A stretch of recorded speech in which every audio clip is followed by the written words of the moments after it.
In the peaceful heart of Aglezuchukwu, Agwata local government area, a matriarch has been remembered with dignity, honor, and affection. Late Mrs. Elizabeth Iduchieke Ezenwaka was celebrated for a life of virtue, resilience, and quiet greatness. She passed on to eternal glory on the 24th of January 2025 at the age of 90.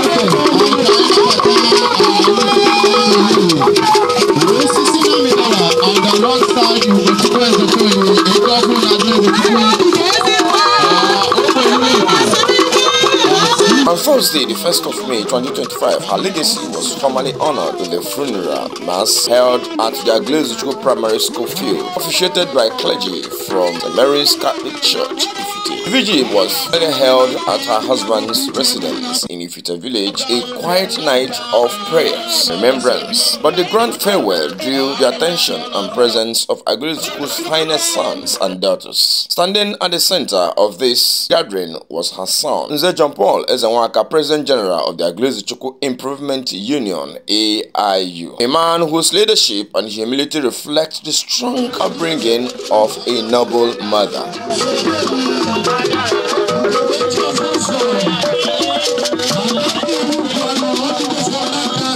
The Aglezuchukwu Royal Council, led by His Royal Highness Igwe Felix Kemeze Ebelendo Nanyelugo, came in full regalia to pay tribute. Also in attendance was His Royal Highness Igwe Godwin Ezadusiono Ezilo Obunanka of Nanka Community, alongside respected members of His Royal Cabinet. From the Association of Town Union Presidents, Agwata Chapter, to inlands, social clubs like the G12, village leaders, business allies, and women's groups all came in a common voice of respect to stand with the Ezenwaka family.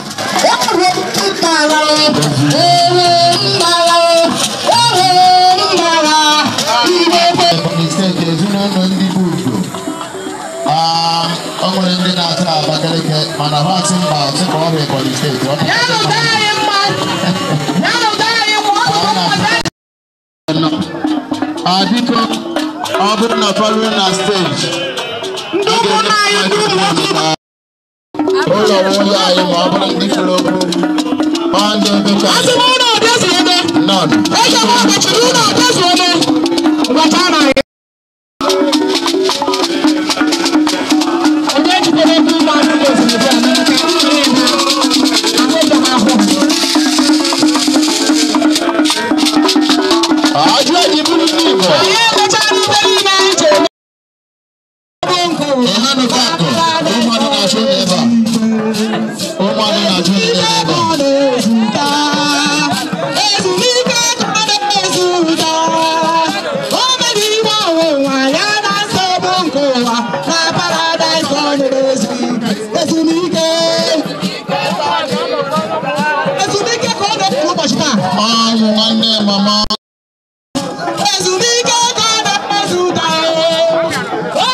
Thank you very much.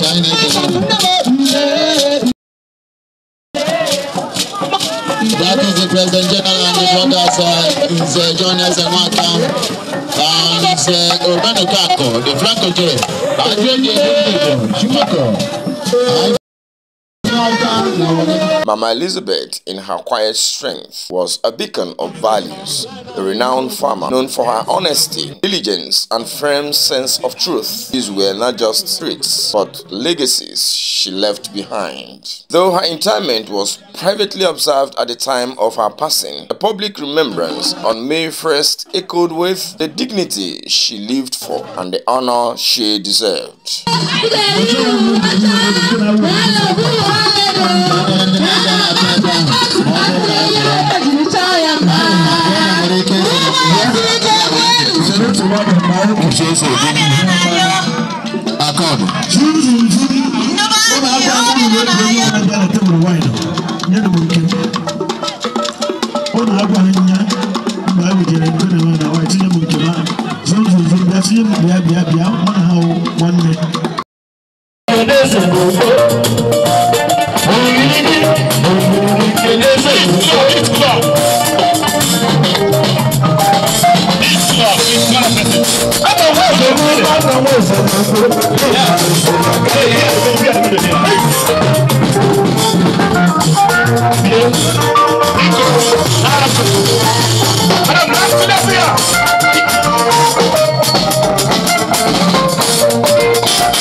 Oh my God!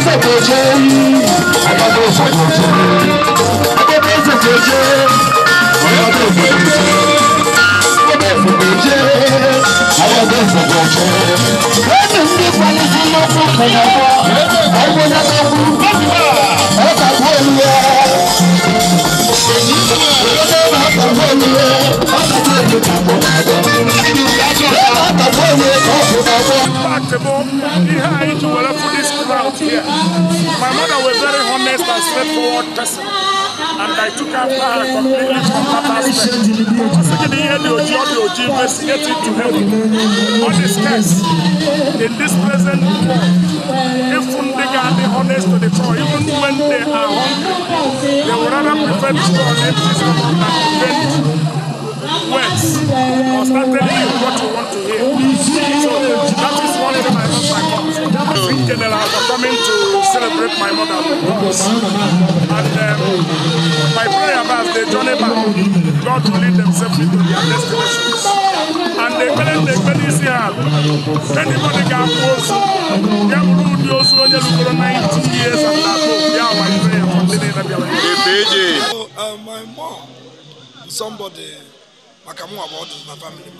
So somebody of California. So one more on a doctor. Now, Kave Yamagam, or son or Chukuma. Ever my name is Chukuma. If you are Yamagam. So from the doctor to her, can't you go to my name? So she's a nice woman. She's an icon. I move with her every time in the village, so I love her so much.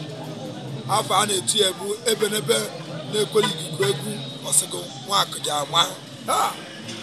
no, you can't here. Conahara or Ubo. When I call Ubo, Conahara or Ubo. One of which is Pop, Yana Pop, Yana Afuana, one or now, not almost leave. Can I call Ubo? All part of the year where problem. We give glory to the Almighty God, to the Almighty God. Make an offending. Because only thing I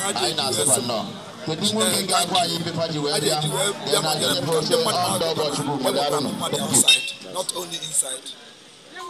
Thank you. G12 Nico Bassas, Inclusive Space Lazoas, and the for them, please. Let's get the place. Naga. Why do you as well? The next one of the as well as there. Eje ni mo ke from what take kai na bi do to wa akuso ko wani ila so ina ni bu a ibe ba o what dey anu ko o cabinet o na wo chief of staff obudo nanka former PG nanka ekweje maka Ohaneze ayoba o ri ko o cheze nanka ka wezu go mo obu na nanka ni na ma ibe wezu go mo obu benu ba ka secretary nanka ni na nanka general secretary ka wo mo okatue nanka bi member wo kwaje uncle Igwe nanka Igwe ka wo ezu ku nanka ni Igwe ezu ku o da take nengi hasa bye bye ulu ya won kula afu ya nwoke ma nwaanyi omuru ka Chineke jikọ ọbọ ọnụ ka ba no lukwe ka ba anyị ni na no lukure enu ka ba no bebe ka ewu ibo ma na n'udo na ọnwụ na arụsi ọ bụ na nka ya drone ni mo Igwe mama ya ya anna agba atwezu nka onye isi family ya dibe na agba PG anyị ya dibe na agba Christian Francis ụmụ ya niile ha nwee ndidi ha dị ọba ya agba nneka ha agba na bebe Chineke ya emere ha emere ha na ọkarịa nnebe ihe eriri karịa nnebe ka ndị osiri n'aka ha ha nyere aka ụmụ ha n'aha ji ebe a si nata a na-anọ 120 ụda ahụ siri ike mana ọmasị Chineke ọka o jiwe ekpere ma ụba ya nọ karị nne ha ahụ siri ike wee rie uri ahụ bata n'elu ebe a ka ọ ya n'aha ji ekerekwere gị ogbe gị ana m anụ obi si n'akụkụ agụata ọdụ na ya eburu efu efe ka ọdụ ya maka Chineke nọnyere gị nwa ahụ ike ma ọ bụ wisdom iwe na-arụ ọrụ echi okwu kasị obi na ya agụmaghị bụ ekwu okwu kasị obi ọrụ na nne m ọ na ọrụ na celebration of life mana onye mmadụ bụ na ọ ga-ederi ya kwa because nne ha agara afọ aka ụmụaka mgbe ana m asị ugbo ha dịbe onye mere ya dịbe ọmụ ozugbo mba lọtago madike obi iji ihe mere bụ na onye mmadụ edi nna ya ma nne ya madike biko ọdụ anya hicha anya ịgwaga eziokwu chukwu fụrụ anya nne dị na nna ụka nọ ọpụdisi eji so ihe nwesịrị gị ekene klọb bụ foundation ya bụgodo na tinayewu anyị na-eme nwanne and anyị ejiro charity work egwuregwu a na-enyere ndị the less privileged aka so oil club we are building bond, we are building friendship, we are building brotherhood. So and I build the CIN where every year I select Monday no hospital, Monday I get so hey great club. Mama Arapugo, Papa there, Manane, and then we vacuum and I'm gonna vacuum and Chineke Jack and send their grace again in that family. Then one Mama will take progress. Oh yeah, we do. And we be so Mama here will do at the family. So and I'm 90 years old. Mama and I'm on a chicken and I'm a problem. Mama and Dokwana.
Soibenu negwo, soibenu negwo. Soibenu negwo, soibenu negwo. Soibenu negwo, budere nuno. Nze John Paul Ezenwaka and the entire Ezenwaka family will say, may you find comfort in the enduring legacy of your beloved mother. She lived with grace, she gave with love, and now she rests in peace and in power.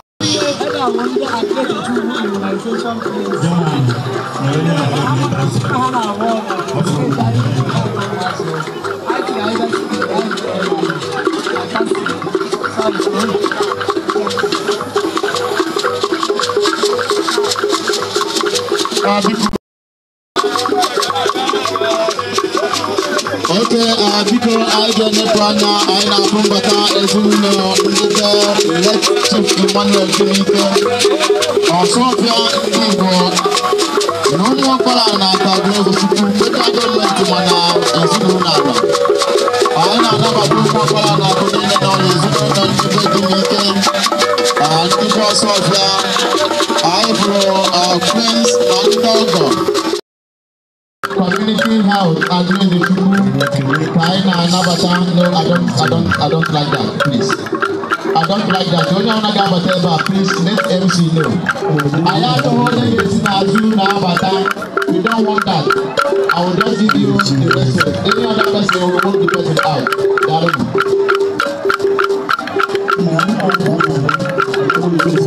Okay, exactly. But here I go, now come on, I don't